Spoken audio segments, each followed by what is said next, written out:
Pada episode sebelumnya, Junwoo tidak diterima di tim manapun. Lalu kemudian Kuryeon mengajukan diri untuk menerimanya kembali di timnya. Bagaimanakah cerita Tomorrow selanjutnya?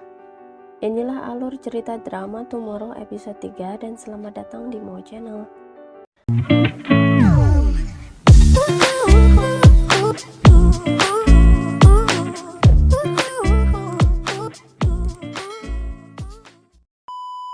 Sebelum resmi menjadi malaikat maut di Jumadeng, Junwoo diajak untuk mengunjungi kantor tim dan dia dijelaskan mengenai peraturan dan kode etik.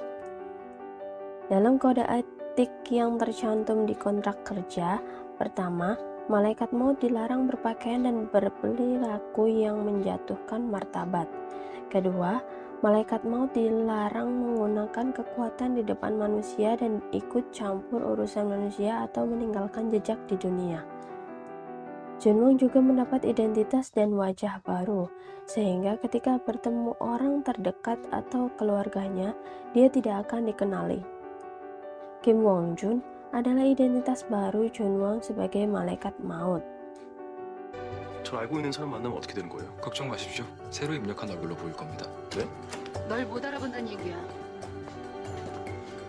우리 가족도요? 당연하지. Malam itu adalah hari peringatan kematian sang ayah.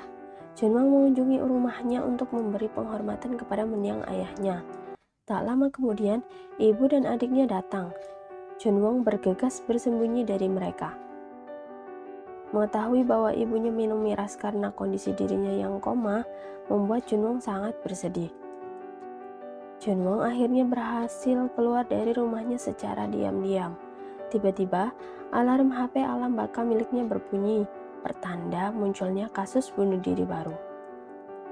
Melihat layar HP yang bertuliskan nama sahabatnya, Nam Gung Jae-soo, membuatnya kaget.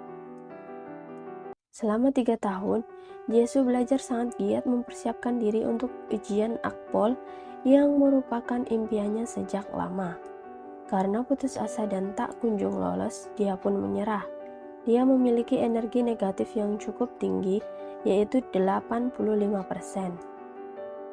Awal mula pertemanan Junwoo dan Jae-soo, ketika Junwoo membantu Jae-soo saat dibully sewaktu sekolah SMA dulu. Mereka sebenarnya adalah bertetangga dan bersekolah di TK yang sama. Namun, Junwoo tak mengenali Jae-soo saat dewasa. Sepulang sekolah, dalam keadaan babak belur karena melawan 3 pembuli, keduanya malah asyik mengobrol dan makan ayam bersama di suatu restoran seolah tak terjadi apa-apa. Junwoo panik berlari menuju rumah Jae-soo. Sesampainya di rumah Jae-soo, dia mengetuk pintu rumahnya berkali-kali sembari berteriak memanggil namanya. Namun, ketika Jae-soo membuka pintu, dia justru melihat wajah baru, seorang pria baru baya, bukan Junwoo. 누구세요? 나 새끼가. Akibat tindakannya yang mengganggu warga sekitar, Junwoo dibawa ke pos polisi. Di sana dia diminta menunjukkan identitas. Namun, polisi dibuat bingung karena identitas yang Junwoo sebutkan tidak sama dengan wajah dan perawakan tubuhnya. Ryunggu datang membantu Junwoo. Dia berkata kepada polisi bahwa Junwoo bertindak demikian karena efek kecelakaan. Sesampainya di kantor tim manajemen risiko, Kuryeon dan Ryunggu menegur tindakan Junwoo yang sembrono. Ryunggu menjelaskan keadaan Jae-soo saat ini yang tidak keluar rumah dan tidak melakukan apapun. Lalu, mereka bertiga mencari cara supaya Jae-soo keluar rumah. Ryunggu terpikirkan sebuah ide, yaitu dengan menyamar sebagai pengikut agama yang membawa pencerahan. Namun, sayangnya gagal. Cara kedua berasal dari ide Junwoo yang mencoba membantu dengan mengirim pesan kepada Jae-soo berisi kegagalan artinya kau harus coba lagi. Cara Junwoo berhasil membuat Jae-soo keluar rumah. Anehnya, dia langsung berlari tanpa menyadari kehadiran mereka bertiga. Mereka mengikutinya dari belakang, namun di tengah jalan mereka kehilangan jejak Yesus. Akhirnya, mereka sepakat untuk berpencar demi bisa menemukan Yesus.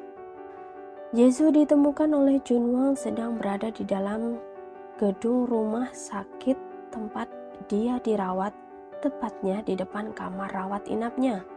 Yesus mengira Junwang telah bangun dari koma dan mengirim pesan itu kepadanya. Raut wajah Yesus sedih saat mengetahui Junwang ternyata belum sadar. Ketika hendak mendekati Yesus, tubuh Junwang tiba-tiba kejang dan arwahnya yang berada di dalam tubuh sementara ikut merasakan sakit. Sementara itu, Pak Jonggil, ketua tim pengawal dan dua bawahannya mengunjungi rumah sakit yang sama untuk menjemput roh manusia yang sudah meninggal. Jonggil yang menyadari kehadiran Junwang pun langsung mendorongnya menjauh dari tubuh aslinya dengan cara yang kasar. Ryonggu dan Kuryeon akhirnya tiba di rumah sakit. Mereka khawatir karena tindakan Junwang tadi bisa membuat dirinya meninggal.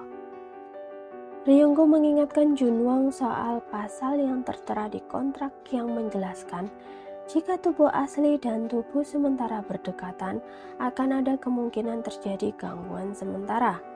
Bisa juga menyebabkan terhapusnya ingatan secara acak atau melupakan wajah, bahkan tak bisa kembali ke tubuh asli. Yang lebih parah, Junwang bisa meninggal. Junwang menemani Jesu yang sedang mabuk di depan To Serba, tempat mereka biasa nongkrong. Di sana, Jesu meluapkan semua isi hatinya kepada Junwang soal usaha belajarnya yang mati-matian demi ujian akpol dan keputusasaannya terhadap karir masa depannya. Sebelum pingsan, dia berkata ingin makan ayam goreng. Kuryeon dan Ryonggu mendengarnya. Usai melihat energi negatif Jesu meningkat jadi 90%, Kuryeon akhirnya memutuskan pergi ke masa lalu saat Jesu berusia 6 tahun untuk mendapatkan ayam goreng itu. Kuryeon berniat pergi ke masa lalu sendirian dan meminta Ryonggu mengawasi Jesu. Junwang memohon kepada Kuryeon untuk ikut karena mengenal tempat tinggalnya Jesu waktu kecil. Kuryeon pergi ke Jumanteng menemui Kaisar Giok dan meminta izin untuk meminjam mobil ke masa lalu.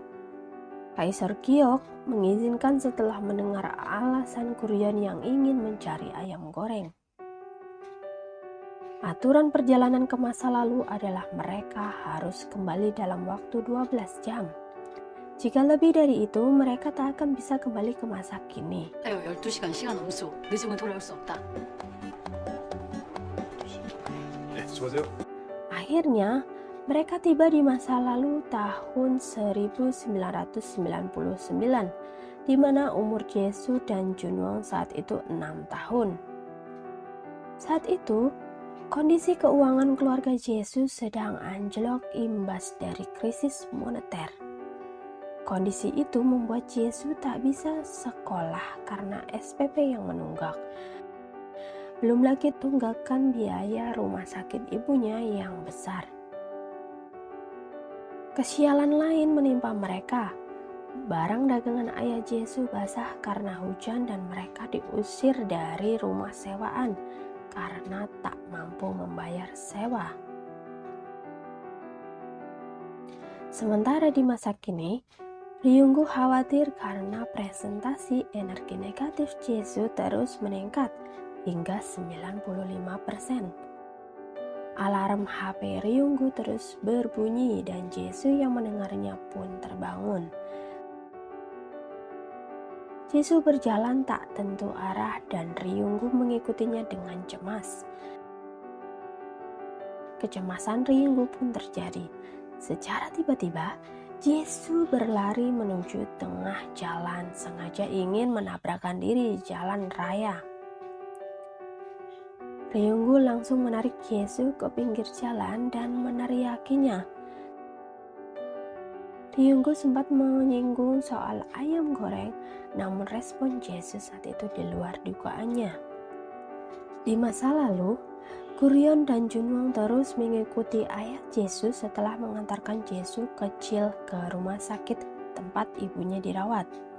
Kuryeon merasakan firasat buruk saat mobil yang dikendarai ayah Jesu mendadak melaju kencang. Kuryeon teringat dengan asuransi jiwa milik keluarga Jesu yang dilihatnya di dalam mobil sang ayah. Dia berspekulasi bahwa ayah Jesu hendak bunuh diri saat itu agar bisa mendapat asuransi jiwa dan mengangkat perekonomian keluarganya. Firasat Kuryeon pun benar. Dia kemudian melajukan mobilnya lebih kencang hingga mendahului mobil yang dikendarai ayah Jesu dan bertekad menghentikan kecelakaan yang sebentar lagi terjadi.